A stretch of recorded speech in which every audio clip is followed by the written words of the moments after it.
Hola, mucho gusto. Mi nombre es Abby.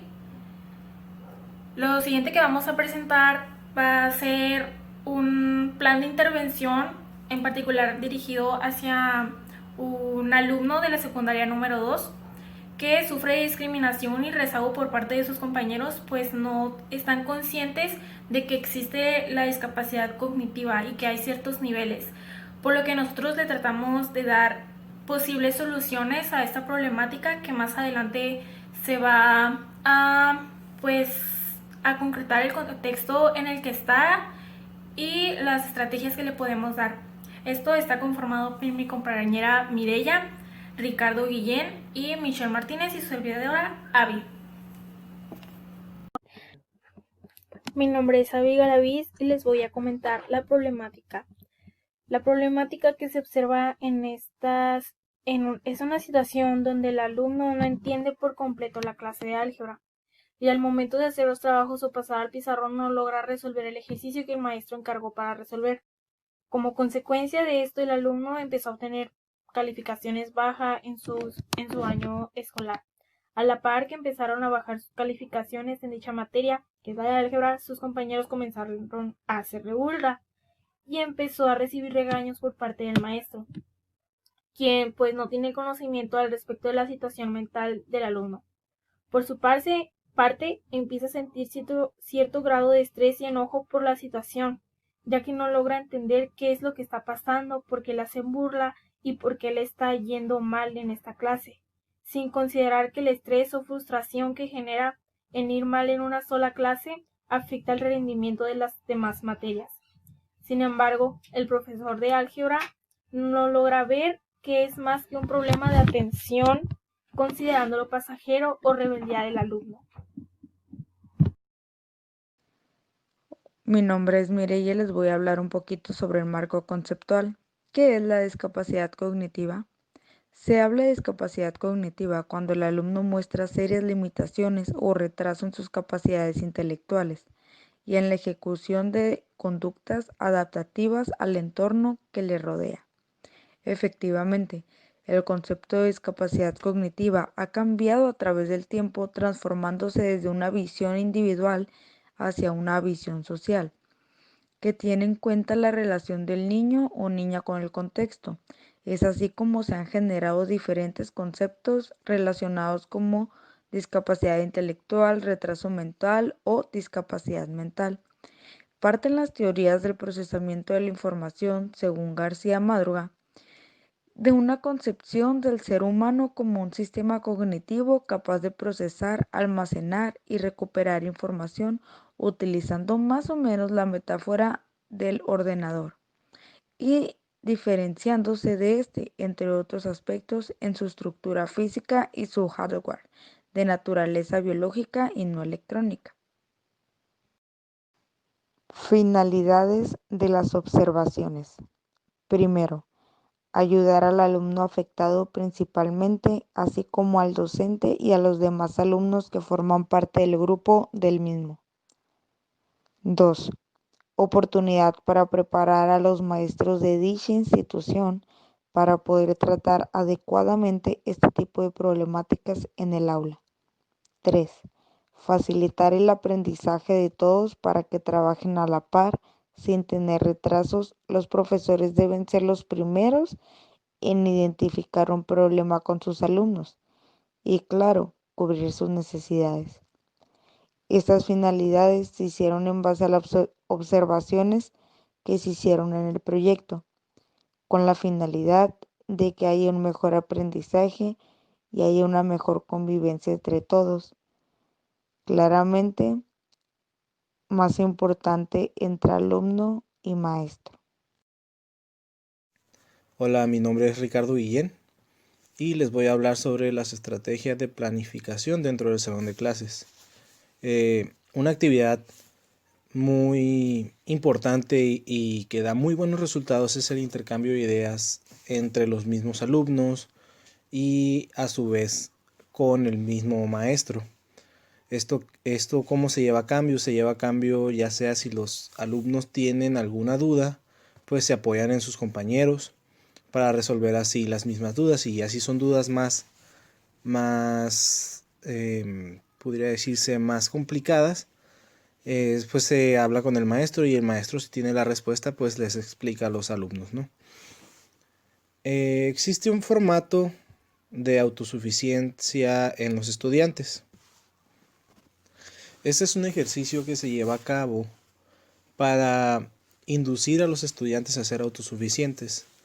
Esto se les inculca para no llevar a cabo una exclusividad, y pues alentar a los estudiantes a que participen sin miedo en el salón de clases, o ya sea en la vida en general, para poder participar sin miedo a pensar que está mal, o si tienen alguna idea errónea, perderle el miedo, ya que si no participan, se quedan con las dudas y se quedan con una idea errónea de los trabajos. Esto se puede utilizar para que los alumnos puedan eliminar ciertas dudas al momento de estar en clase, al momento de estar en algún trabajo, al momento de estar en alguna evaluación, ¿no? Bueno, seguimos con estrategias de organización por parte del docente. Me presento, soy Laura Michel Ontiveros Martínez. Vamos a hablar sobre planteamientos de estrategias exclusivas. Dentro de ellos vienen estrategias de planificación dentro del salón de clases. Una de las estrategias sería intercambio de ideas. Todo esto conlleva a una metodología muy buena y seria en el intercambio de ideas entre los alumnos y el profesor, ya que el intercambio de ideas impide que los estudiantes sean agentes pasivos para convertirse en actores activos de su propia formación.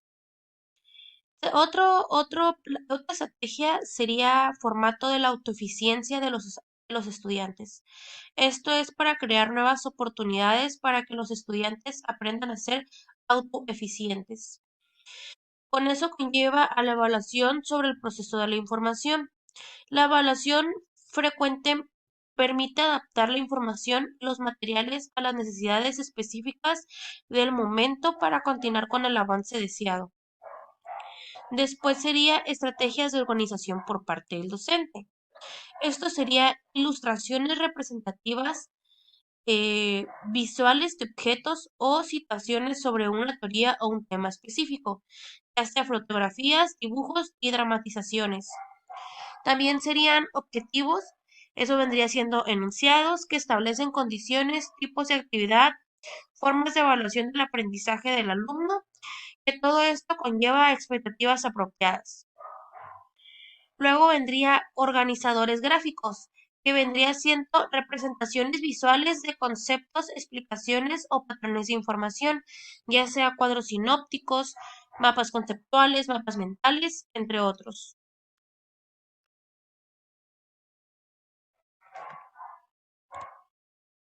Luego sería, vamos a hablar un poco sobre estrategias de enseñanza. Las estrategias de enseñanza se deben promover estrategias en enlace entre los conocimientos previos y la nueva información que han de aprender. También la conectividad permite en el trabajo educativo y aprendizaje abre nuevas posibilidades al trabajo grupal y colaborativo. También facilita la diversificación en cantidad y calidad. Y por último sería el dinamismo, ya que ayuda a trabajar con simulaciones de situaciones reales. También permite interactuar con realidades virtuales y favorece la exploración y la experimentación. Ya como conclusión final, podemos hacer algunas ciertas preguntas. Por ejemplo, ¿qué aprendieron?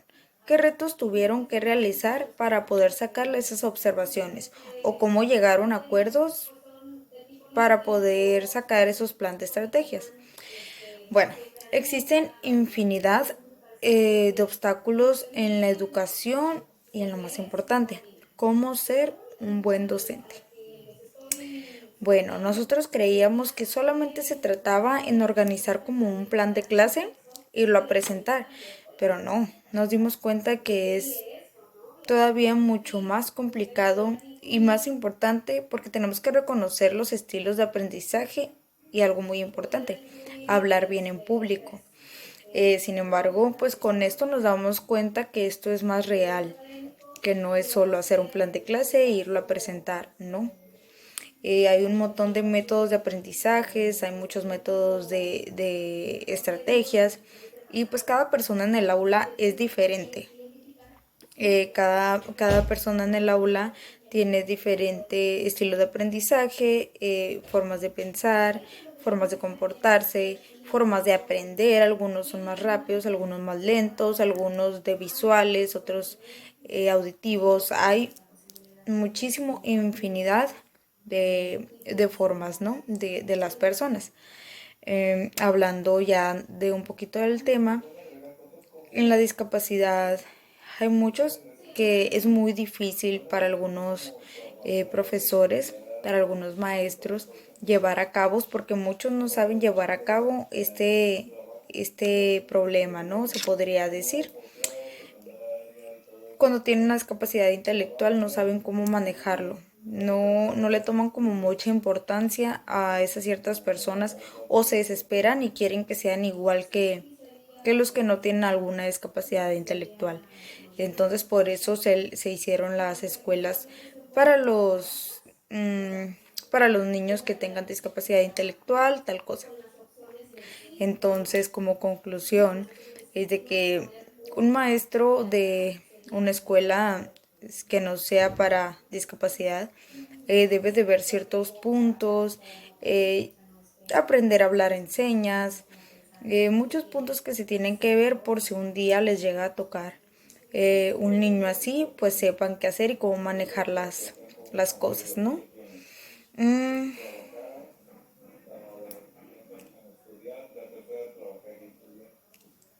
gracias.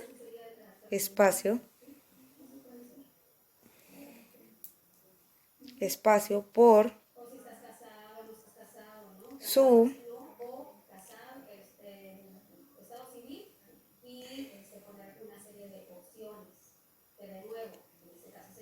por su atención. Gracias por su atención.